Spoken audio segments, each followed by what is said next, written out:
ہمارے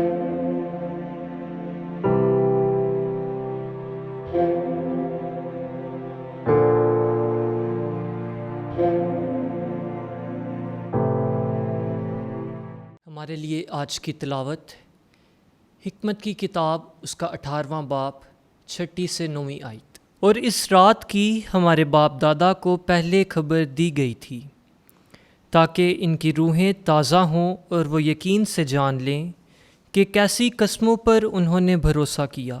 یوں تیری امت کو راست کاروں کی رہائی اور دشمنوں کی ہلاکت نصیب ہوئی، کیونکہ جو سزا تو نے ہمارے دشمنوں پر بھیجی اسی سے تو نے ہمیں اپنے پاس بلایا اور عزت بخشی، کیونکہ نیکوکاروں کے مقدس فرزند خفیہ طور پر قربانی گزرانتے اور متفق ہو کر الہی قانون کے مطابق عمل کرتے تھے کہ مقدسین دکھ اور سکھ میں برابر شریک ہوں۔